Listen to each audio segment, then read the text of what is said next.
जय हिंद फ्रेंड्स। एक बहुत ही बड़ा न्यूज निकल के सामने आ रहा है अति शिक्षकों के लिए। 1/7/2026 यानी कि 1 जुलाई को जो एक नोटिफिकेशन आया है, वो नोटिफिकेशन ये है फ्रेंड्स कि जो अति शिक्षक, एक रूल आया था 20/6/2025 को कि आप लोग ई अटेंडेंस यानी कि ऑनलाइन अटेंडेंस लगाएंगे। इसके बाद 9/6/2026 को एक न्यूज आया था यानी कि अपडेट आया था, उसमें आया था कि ई अटेंडेंस लगाना सभी शिक्षकों को अनिवार्य है, नहीं तो वेतन की कटौती की जाएगी। अगर जो इन दोनों चीज़ों को फॉलो नहीं किए हैं उनके ऊपर अनुशासनात्मक कार्यवाही की जाएगी। इसके बारे में लिखा है, तो पूरी जानकारी देखते हैं फ्रेंड इसमें क्या क्या लिखा है। देखिए, पूरा एक तरफ से देखेंगे, वीडियो स्किप मत करिए, तभी समझ में आएगा कि किस तरह से कार्यवाही होगी। लिखा है, विषय अंतर्गत संदर्भित पत्र क्रमांक 1 द्वारा नियमित रूप से ई अटेंडेंस मार्क करने के निर्देश दिए गए हैं। 1 नंबर वाला, ठीक है। इसके बाद संदर्भित पत्र क्रमांक 2 द्वारा यह निर्देशित किया जाता गया था कि ई अटेंडेंस मार्क न करने वाले शिक्षकों की वेतन कटौती की जाए।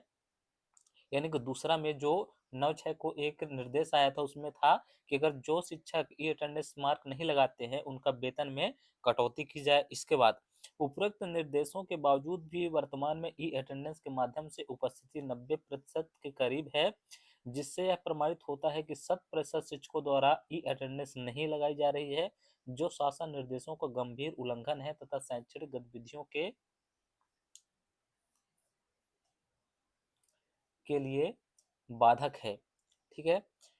यानी कि अगर जो इस तरह से कार्य नहीं कर रहे हैं, जो ई अटेंडेंस नहीं लगा रहे हैं और न ही 90% से ज़्यादा उपस्थित दिए हैं, वो क्या है कि निर्देशों के अनुसार ये गंभीर उल्लंघन है निर्देश का। ठीक है, शासन का निर्देश का उल्लंघन है।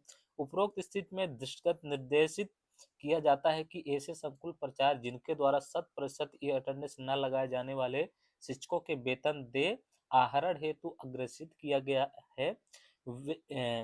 यानी कि इसका मतलब ये है कि जो शिक्षक इस तरह नहीं किए हैं, जिनका वेतन कटौती हुआ है, उनके बारे में के विरुद्ध निलंबन अनुशासनात्मक कार्यवाही प्रारंभ की जाकर एवं तत्संबंधी जानकारी दिनांक 2/7/2026 तक संचालनालय को प्रेषित करें, यानी डीपीआई विभाग को सौंपे। उक्त कार्यवाही को समय सीमा में पालन न करने की स्थिति में संबंधित संयुक्त संचालक जिला शिक्षा अधिकारी के विरुद्ध अनुशासनात्मक कार्यवाही प्रारंभ की जाएगी। संलग्न है उपभोक्तानुसार।